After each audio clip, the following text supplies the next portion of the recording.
on va analyser la marche du patient à la recherche d'une boiterie discive due à une douleur au niveau du genou ou bien une déformation dynamique lors de la marche.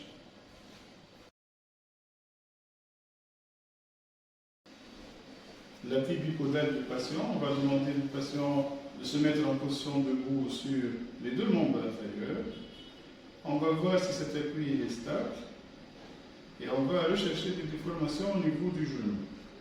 On va demander au patient de mettre les deux pieds au contact. On va rechercher une distance anormale entre les deux plateaux tibiaux qui témoignent d'un varome ou bien une distance anormale entre les deux malléoles qui témoignent d'un valgum du genou. L'appui monopodal, on va demander au patient de se mettre debout sur un seul membre inférieur, puis l'autre membre inférieur, à la recherche d'une instabilité, d'une impossibilité du patient d'effectuer ce mouvement. Également, on va rechercher l'éventuelle déformation qui est dynamique lors de l'appui monopodal.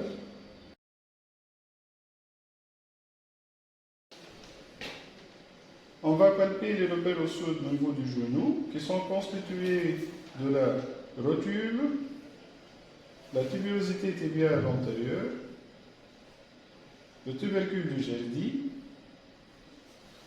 la tête de la fibula, le plateau tibial externe, le plateau tibial interne, le condyle fémoral externe et le condyle fémoral interne.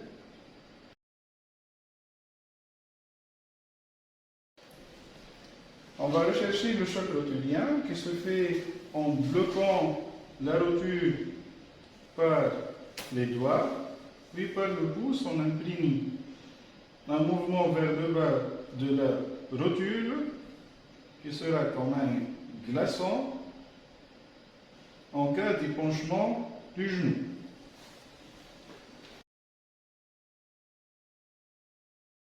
Le signe de Rabo, c'est un examen qui est comparatif. On va imprégner un mouvement de latéralité de la rotule contre la trochlée. En cas d'arthrose, ça va réveiller une douleur. Cet examen est comparatif.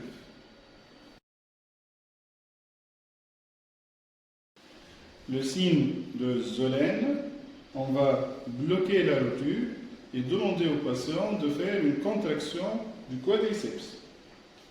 Cet examen est comparatif. En cas d'arthrose fémoro-patellaire, ça va réveiller une douleur. On va palper les interlignes fémoro-tibiaux externes et internes à la recherche d'une douleur. Cet examen est comparatif.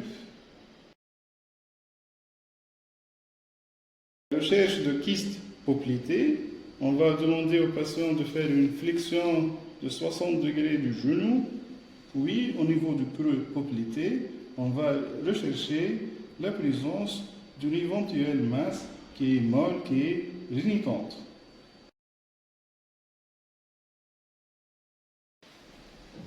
La recherche d'une amyotrophie du quadriceps, elle se fait à l'aide d'un mètre à ruban.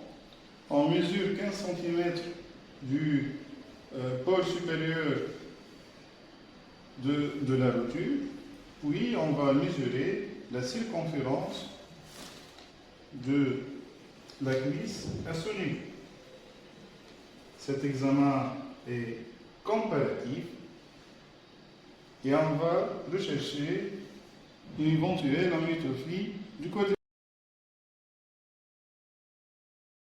La mobilité du genou, on recherche l'extension, puis on demande au patient de faire une flexion active qui est normalement de 140 degrés, puis on va faire une extension passive et une flexion passive.